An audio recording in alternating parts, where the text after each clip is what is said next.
Alex is a soldier in the armed forces of Ukraine and has been able to generate significant interest on social media by posting stunning pictures of himself with his proud, stoical, and beautiful cat.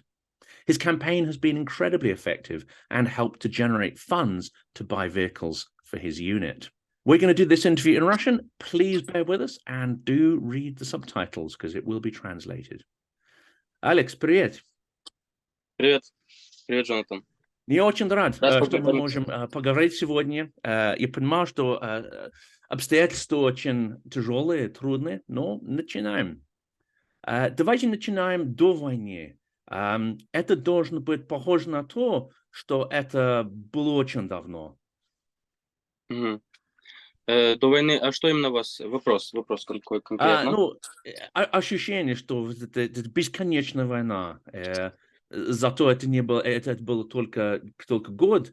Наверное, для вас это чувствуется, что это намного дольше. Вы знаете, как-то на самом деле быстро все пролетело, честно говоря. Целый год уже прошел. Я вот пошел служить 27 февраля, то есть 26 числа я позвонил в военкомат. Мне сказали приходить 27 утром. Я пришел на следующий день, и с того момента я служу уже, пошел второй год. То есть год уже прошел.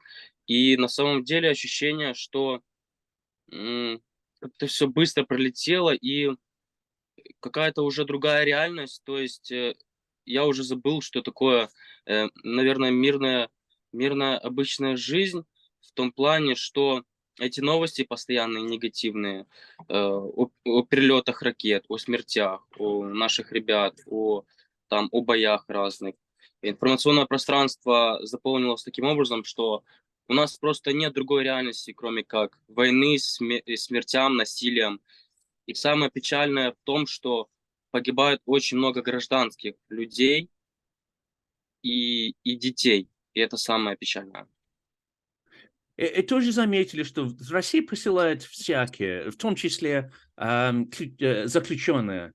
То есть не все, скажем, самые лучшие из населения. Довольно мало из Москвы, из интеллигенции и так далее. Очень много бежали. Но Украина посылает все самые лучшие. Преподаватели, работники, интеллектуалы, писатели, поэты. Это совершенно несправедливо, не правда ли? Вы знаете, я недавно об этом задумывался, и это такая, такая нереальная история, потому что параллель большая в том плане, что почему русские присылают самые из худших, из тех, кто у них есть, если это можно так сказать, в обществе, потому что лучшие просто думают. А те, кто думают, они бы не пошли делать то, что они делают. А те, кто не способны думать, те, кто не способны анализировать, у кого нет критического мышления, у кого нет какой-то образованности или просто интеллектуальной способности, э, они берут и делают то, что им говорят. То есть не способен человек, который хоть как-то развит, поступать и делать то, что делают сейчас русские солдаты, которые находятся в Украине. Поэтому и так много с дальних регионов России, с каких-то глубинок, с каких-то сел, забытых Богом мест, там, где нет ни перспектив у людей, ни какой-то там работы, они просто не знают, куда себя деть. И когда им попадается возможность поехать в Украину, как им говорят, на победоносную войну, и при этом еще они могут заработать, и при этом они еще могут там намародерить, что-то еще сделать, что захотят, они просто берут это и делают. Вот вам просто говорит о том, насколько эта страна в кавычках великая, что у людей просто из-за того, что нет возможности, они берут и едут на эту войну в большей степени. Плюс очень большая часть это пропаганда. Без пропаганды у них бы тоже ничего не получилось. А насчет Украины, это правда на самом деле. У нас погибают самые лучшие, потому что в большинстве случаев все пошли добровольцами. Очень большая часть ребят пошли добровольцами, я в том числе. Меня никто не заставлял, я сам пришел в военкомат. Сразу же, в И военкомат сразу, как только объявили войну, э, масштабная война. да, 27 февраля это было. 26 я позвонил, 27 я пришел. Поэтому у нас действительно погибают самые лучшие писатели, музыканты, учителя, ученые, бизнесмены. У нас в Украине те, кто пошли служить, это действительно весь прослой населения Украины. Действительно. Э, От обычных рабочих до бизнесменов, до музыкантов, до действительно талантливых людей, до спортсменов. И это действительно правда. И это такая большая пропасть и параллель. У нас погибают самые лучшие, а у них погибают самые худшие. Ну, и в том числе у них есть тоже злые люди, я бы сказал. Есть какая-то часть их армии, добровольцы некоторые, ну, маленькая часть, наверное, но люди, которые даже наслаждаются, люди, которые приехали особенно, чтобы творить вот это хаос и преступления. Как отношение к ним? Вы знаете, отношения ужасные, потому что это бесчеловечность, а к бесчеловечности другого отношения не может быть. Вы знаете, это опять же еще одна причина, вот то, что вы назвали, все эти качества, это причина бедности, причина безысходности, причина того насилия и той атмосферы, в которой находятся люди, потому что людей формирует среда. И в той среде, в которой живут большинство россиян, э, они просто другого не видят и не знают, как можно по-другому жить. Плюс пропаганда, плюс вседозволенность им. Потому что если бы командование не разрешало делать то, что они делают, я думаю, таких случаев было бы меньше. А значит, это рыба гниет с головы, как скажем. Правильно? Поэтому и очень много сейчас, также вы знаете, вагнеровцев, много зэков, там много насильников, убийц, то есть преступников очень тяжелыми преступлениями. И приезжая сюда, они просто чувствуют себя свободными. И даже получать медали, награждения за их преступления. Но это не новое явление в России. Но уже много десяток лет самых худших людей получили, скажем, медали за ужасные преступления. Да, вы знаете, и на самом деле, вы знаете, какая очень интересная параллель получается? Что российская пропаганда базируется на ценностях таких классических, семейных, религиозных. И смысл в том, что если брать религиозные ценности, то в религии, в христианстве, даже вот в Библии написано, что Бог создал человека по своему образу и подобию. И смысл в том, что он дал нам свободу, то есть он не сделал из нас сверхидеальных людей. В том плане, что у нас есть право выбора. Самое главное, вот ключевой момент – это право выбора, и мы сами решаем, на какую сторону становиться. Добра, зла, смелости, слабости. И смысл в том, что то, что делает сейчас российское правительство, учитывая их законодательство, их поведение, это, то есть Бог нам дал свободу и право выбора, а они эту свободу и право выбора полностью забирают. То есть транслируя то, что они за веру, они делают то, что для веры противоположно, то есть забирают эту свободу у людей. Понимаете, какая ирония? Еще одна идея. Мы разговариваем на русском языке. Но еще один слой пропаганды, может быть, самый злой, это идея, что все русскоговорящие люди, они на самом деле русские. Или они просто русские, которые как-то чуть сломались. Ну, я понимаю, что вы тоже говорите по-украински, но нам было легче сегодня. Я по-украински не умею, к сожалению. Нам по-русски легче. Но как относятся люди к этой идее, что вот они думают, что все русскоговорящие свои? Ну, это, конечно, ложь. Но почему? Это тоже идея, это некоторые действуют в некоторых кварталах Запада тоже. То есть эта пропаганда очень проникает мозги, и люди даже не думают, что это чушь совершенно. Это абсолютно совершенная чушь на 100%. С такой же логикой Великобритания могла бы воевать сейчас с полмиром и Точно. захватывать территории, там, где говорят на английском языке. Английский язык — это самый распространенный язык в мире, поэтому вы бы сейчас с такой логикой могли бы бомбить полмира. Ну, Поэтому несколько русский век язык не назад мы так и является... сделали, но мы уже надеемся, что мы уже перешагнули дальше. Да, это очень хорошо. И вы знаете, с такой логикой просто, ну, русский язык, он не является собственностью России. Начнем с этого.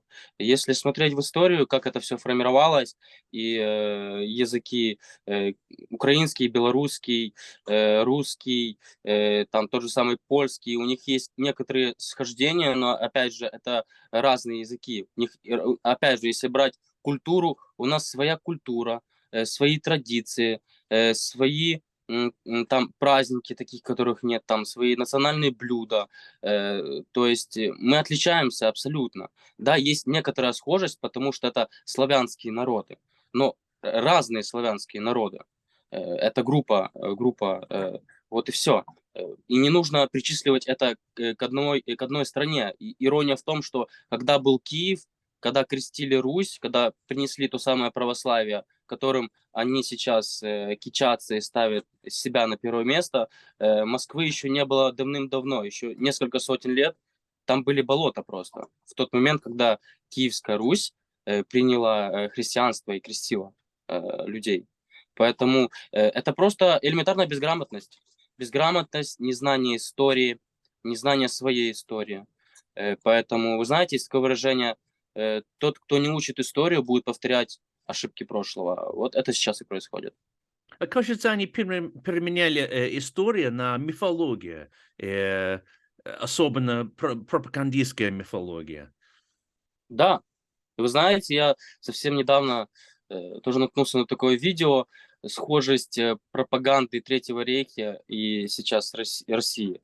И действительно, там есть такие тезисы: один президент, одна страна, там один народ, что-то такое. Вот и у Гитлера похоже был. То есть там действительно несколько параметров, вот таких именно базовых для простых безграмотных людей, которыми они пользуются. И мне кажется, пропагандисты российские очень сильно изучали историю пропаганды Третьего рейха, потому что они понимали, что это можно повторить. И у них это, кстати, неплохо получается с точки зрения пропаганды. Пропаганда работает. Это, возможно, единственное, что у них хорошо получается. Да, это единственное. Все остальное это потемкинская ложь. Ну, мы должны, конечно, о своем сказочном коте говорить, потому что это основание Да, нашей беседы. Можно показать котик? Это есть, он вот. или Это она? он. Это Это он. он. Да. Вот он шпаль. Давайте я вам так покажу Привет, его. милый. Это Шайбик. Безумно красиво. Вот. Как назовут? Он Шайба. Пак. Шайба. English пак. Он шпаль. Он у нас очень такой серьезный молодой человек, но он очень любит спать. Это его вторая слабость. Давайте мы вам его больше сейчас покажем. Ничего страшного. Какая Ща- красота. Вот так вот. Смотрите, какая у него разгрузочка.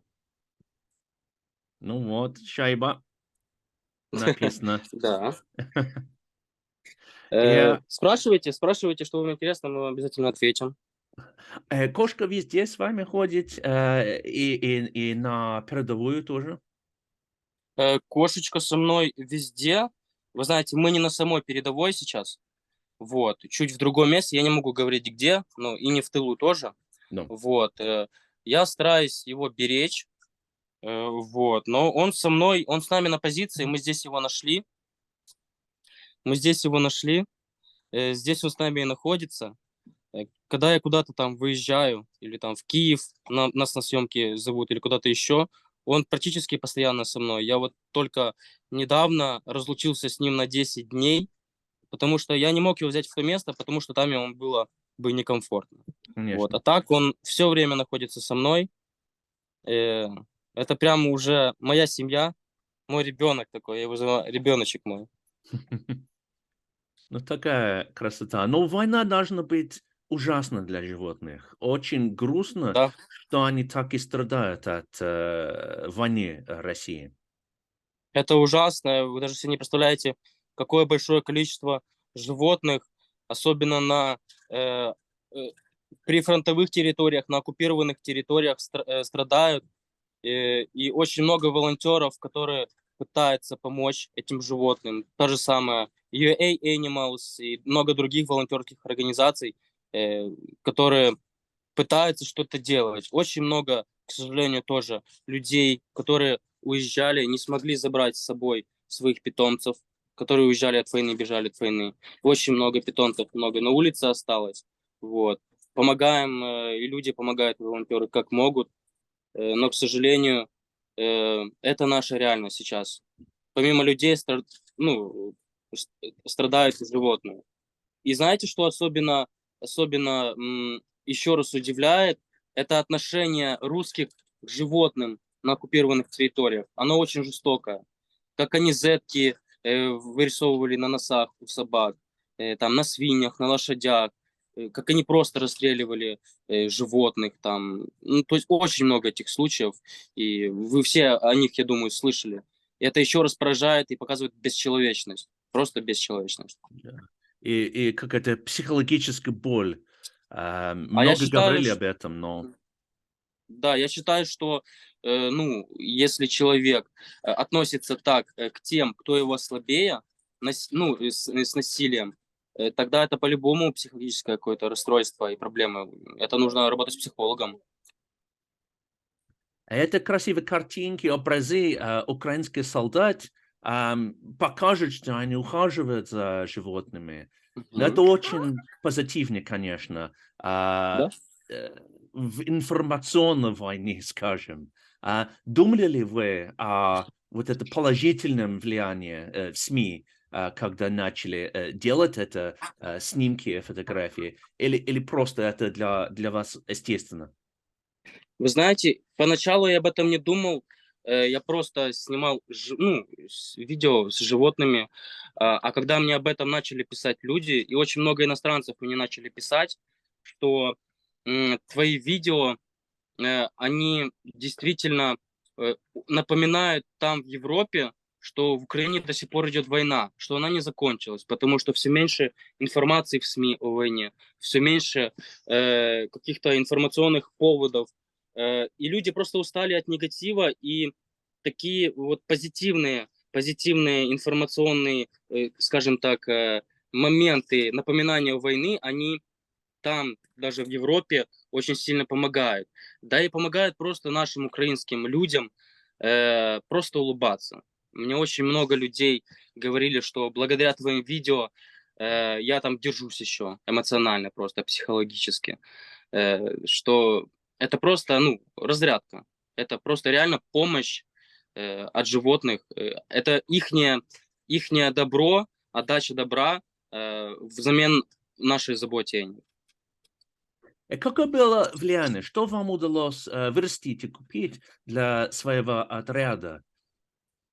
Смотрите, мы благодаря, ну, в том числе моим видео, популярности наших животных и нашего котика, сейчас вам его покажу, Шайбика, мы смогли собрать сумму в 500 000 гривен благодаря нашим подписчикам и также благодаря э, очень нам помогли команда Нехты. Это оппозиционная белорусская СМИ, которая, ну, за Украину. И я был очень позитивно удивлен и благодарен им, что они нам помогли. И мы вместе, все украинским народом и всеми, кто нам помогал, смогли собрать сумму в 500 000 гривен и приобрести на эту сумму 2 внедорожника. Один внедорожник мы отдали, ну, мы решили, что отдадим через благотворительный фонд Сергея Притулы ребятам на передовую. Я так подумал, что раз я смог собрать вместо одной машины на 2, я обязан передать вторую машину тем ребятам, кто находится сейчас там, но у кого нет ни времени, ни возможности собрать на эту машину, но кому она будет жизненно необходима. Поэтому мы передали вторую машину через фонд, и она сейчас где-то на Донецком направлении спасает кому-то жизнь. А вторую машину мы оставили для моего подразделения, и она выполняет боевые задачи и приносит нам пользу. И сейчас мы открыли новый большой сбор. Мы его назвали «Самый милый сбор». Народные пикапы от котиков. Вот насколько боевые украинские котики смогут усилить вооруженные силы Украины. То есть насколько вот этот пухнатик сможет принести пользу вооруженным силам Украины. И мы поставили себе цель собрать средства в размере 1 миллион гривен. И мы собрали уже 470 тысяч гривен за 7 дней. И мы идем к своей цели и хотим на эти средства приобрести 3 пикапа и 2 антидронные пушки, которые также будут служить нам и приносить пользу на защиту нашей Украины. Мы тоже вот этот линк поставим на этот ролик, чтобы люди, смотря на это, могли тоже помочь и что-то отдать. Окей, спасибо вам. Что ваши товарищи, офицеры, командиры, что они думают о том, что вы делаете? Они поддерживают тоже? Да все как-то с позитивом на это смотрят. С позитивом. Кто-то бывает там подшучивает, с добру. Кто-то просто позитивно на это смотрит. Вот, поэтому, а тем более мы такую пользу принесли. Поэтому все больше людей начинают понимать пользу всего этого. И поэтому только позитив. Я посмотрел до того, как мы начали беседовать на ваш Инстаграм. А я вижу картинки с машинами, спортом, красивой одеждой, путешествиями. Чем ты занималась до войны? И какая была ваша жизнь до войны? До войны, да, я и занимался и спортом, и саморазвитием. До войны я работал над своим проектом, над своим большим проектом, таким, скажем, проектом всей моей жизни. Я несколько лет последних работал над ним. У меня было очень много сложностей, я их все прошел, падал, вставал. Такая классическая история пути к успеху. Я эти все сложности прошел и сказал себе, вот до войны мне практически оставалось буквально несколько недель до реализации всего, над чем я работал. И я такой еще до войны себе говорю, ну вот все прошел, что еще может случиться? Вот все уже прошел, а тут бабах и война. И я даже немного иронично посмеялся с этого повода, потому что, ну что еще могло случиться? Но я бы мог это все закончить, я бы мог хорошо заработать на этом, к чему я стремился, и жить себе не напрягаясь, но я понимал, что я бы не смог стоять в стороне. Ни деньги, ни какая-то слава, ни что-то еще, ни успех не могли бы во мне заглушить это чувство несправедливости, исходя из происходящего, из того, что Россия напала на Украину. Поэтому я принял решение поставить все на заморозку, на паузу и пойти служить. Я так и сделал. Как вы думаете, когда эта война закончится? Я знаю, что это невозможный вопрос, потому что никто не знает, но что вы думаете? У вас есть взгляд на фронт, и, наверное, много видите, знаете о том, что мы не видим в СМИ. Когда на самом деле закончится? А здесь есть несколько составляющих, чтобы ответить на этот вопрос, если подходить к этому грамотно. Во-первых, если кто-то вам скажет, что он знает, когда эта война закончится, он вам соврет. Никто не знает об этом. Это во-первых. Во-вторых, есть несколько составляющих, которые может нас примерно приблизить к цифрам примерного окончания войны и примерной победы Украины. Одно из самых главных аргументов – это помощь наших союзников, в первую очередь военная, в первую очередь в технике, которой нам сильно не хватает. Я думаю, об этом не раз было сказано в СМИ, не раз об этом был поставлен акцент. У нас очень много талантливых людей, там, талантливых летчиков, талантливых танкистов. Украинский народ, он очень быстро учится. И для того, чтобы нам наконец-то закончить эту войну, наконец-то победить, наконец-то остановить эти насилия и смерть, нужно больше помощи, больше техники, именно военной техники. Чем больше будет военной техники в том объеме, в котором нам приблизительно это нужно, чтобы освободить наши территории, вот с этого момента можно ставить цифру в 4-5 месяцев. Мне кажется, примерно плюс-минус после получения всей техники, что нам нужно, приплюсуйте к этой к этой дате 4-5 месяцев, и можно говорить приблизительно об окончании войны. А какое оборудование, какие снабжения надо, чтобы эта победа была реальна? То есть что не хватает сейчас?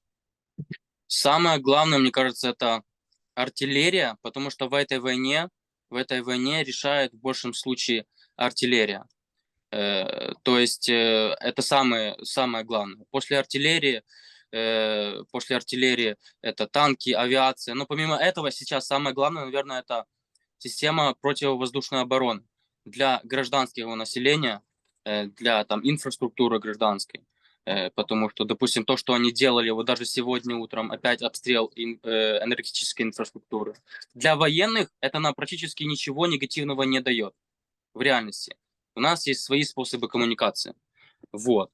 Это бьет в первую очередь по гражданскому населению. И то, что они делали зимой, уничтожая критическую инфраструктуру, они просто по факту делали геноцид украинского народа в 21 веке, потому что они реально понимают, что военным это потеря минимальная для них. Страдает в первую очередь народ, который они в кавычках пришли освобождать. Поэтому что нам нужно? Это в первую очередь артиллерия, тяжелое вооружение, снаряды, авиация. Все то, о чем говорит генеральный штаб, о чем говорит президент, о чем говорит Залужный. Все нам нужно. Поэтому с того момента, я же говорю, как все это Украина получит, нам хватает духа, нам хватает силы, нам хватает нашего менталитета, что мы ко всему быстро учимся. И нам хватает в первую очередь нашего внутреннего огня в сердце и чувства, что мы свободные люди.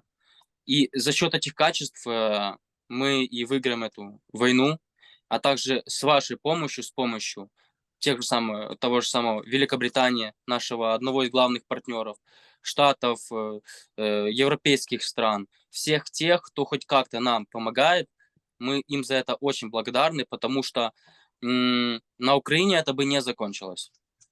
И Украина сейчас как символ свободы, как символ демократии, символ свободных людей, всех тех идеалов, которые показывает цивилизованный мир, все эти идеалы сейчас показаны в нашей борьбе за нашу свободу и независимость. Это, наверное, это огня в сердце, это еще ярче, когда видите жертвы, ну, старики, которые остались в городах, недалеко от фронта или на фронте, ну и животные. Что, когда видите историю, как они собрали дети? Есть тысячи украинских детей, которые теперь находятся в России. Мало шансов, что все вернутся. Это тоже, наверное, очень больно думать, но это основание гнев и сил украинских солдат, когда они видят эти преступления. Вы знаете, это на самом деле просто одно из самых тяжких преступлений. Это просто взять и вывести чужих детей к себе в другую страну. По сути, они своровали детей. Это все абсолютные нарушения всех правил, писанных и неписанных. Представляете, как себя чувствуют родители, у которого забрали просто ребенка и вывезли в другую страну, отдали непонятным людям, и то непонятно, где они находятся, в каком они состоянии. Это ужасно. Это одно из тех же самых мотиваций для нас идти и бороться за эту несправедливость, делать все, что нужно для того, чтобы вернуть этих детей. Мы не можем говорить, что все они не вернутся, потому что мы не можем не делать все, чтобы они не вернулись. Мы будем бороться за всех. И на этом будет настаивать наше правительство и наш президент. И также будем настаивать на том, чтобы каждый, кто сделал какое-то преступление, он будет наказан за него. Тот же самый инцидент вы видели недавно, как расстреляли нашего воина за то, что он сказал «Слава Украине». То есть за то, что человек просто любит свою родину, за то, что он верен своей стране, его расстреливать, это просто показатель еще одного зверства и той пропаганды, которая работает в России, что люди просто не то что глупцы, они, уровень интеллекта их не находится просто на нуле. То есть это еще один Третий рейх в 21 веке. И думаю об этом, что, на ваш взгляд, является победой для Украины? Победа для Украины это в первую очередь освобождение наших территорий для начала до момента 24 февраля, после этого до границ 91 года, до признанных границ, в том числе с Крымом. После этого победа для нас это будет наказание тех военных преступников. Скорее всего, это будет в Гааге за их преступления, за их ту бесчеловечность и несправедливость, которую они поступили. Для нас победа будет то, чтобы донести, показать еще раз всему миру, что такого нельзя повторять, что такое нужно укоренять, чтобы это зло не распространялось дальше. Потому что это еще одна история про Третий рейх, только в 21 веке. Победа для нас это будет выплата всех также репараций со стороны России для Украины, для того, чтобы восстановить то, что они повредили. Да, они не вернут жизни. Самое главное это покалеченные судьбы людей. Это семьи, у которых нет отцов, у которых нет детей, у которых нет матерей. Они этого не вернут, и никто этого не вернет. И это самое страшное и самое главное. Но помимо этого они могут сделать, исправить, по крайней мере, то, что они разрушили. Это возможно, а то невозможно вернуть. Поэтому победа – это будет комплекс всех этих пунктов, которые я перечислил. И это самое главное – это свобода наших людей, и чтобы люди больше не погибали от российских пуль и ракет. Ну вот уже последний мой вопрос, и это, наверное, довольно тяжело отвечать. Что вы думаете, будешь делать, когда все закончится? В какой области или городе вернетесь? И чем вы мечтаете заниматься в первые недели и месяцы, когда это все на самом деле кончается? Вы знаете, я вернусь в первую очередь сначала к родителям. В первую очередь, на самом деле, что мы будем делать в первую очередь, это мы воздадим дань и память всем тем погибшим воинам, которые погибли за нашу победу, и всем тем людям, которые погибли от этой войны, от российских ракет и пуль. После того, как мы это сделаем, мы будем радоваться, если это так возможно. Скорее всего, будет много слез. После этого я поеду к родителям, побуду с ним некоторое время, а затем я дальше буду заниматься своим проектом, над которым я работал. У меня большие цели, большие амбиции в жизни. Я ни о чем не забыл, и те самые цели, амбиции, они мне помогают держаться дальше. Это моя мотивация не впадать в негатив, это моя мотивация не расслабляться. После войны я буду продолжать делать то, что я делал до войны. Я буду идти к своим целям, к своим амбициям, буду приносить ту пользу обществу, которую я могу принести, только уже в другой сфере. И будем дальше жить, будем учиться жить вместе с памятью о том, насколько велика цена свободы для каждого из нас. Будем ценить эту жизнь и будем становиться лучше, насколько это возможно, с каждым днем. Работать над восстановлением своей страны, над восстановлением улучшения жизни для всех. И просто будем жить, будем учиться жить счастливыми. И котик, конечно, с вами вернется. Да, он уже в моей семье, это моя семья. This is my family. I very love this kitty. Такая sleep красивая. now. Yes. Он сейчас спит, да, и он все интервью практически проспал. Ну да, этот котик, это уже моя семья, я без него себя уже не представляю. Поэтому он будет жить со мной. Ну, молодец. Ну, такая красота. Я очень благодарен. Я знал, что вы очень заняты. Я очень благодарен, что могли вот этот часик поговорить и подготовиться. Я очень надеюсь, что люди посмотрят это и как эти денежки дадут, чтобы поддерживать это очень важная работа, с чем вы и ваши товарищи занимаются. Мгм. И вам спасибо, что уделили мне время. Рад был с вами познакомиться. И Шайбик рад был с вами познакомиться, да, Шайбусик? Ну, Здравствуйте. пока, Щамбу, пока. Очень рад с тобой познакомиться. Такая милый котик. Да, Вот. взаимно, взаимно. И с Все, победой, счастливо вам, всего конечно. хорошего. Всего хорошего Да, и, конечно, слава Украине. героям слава.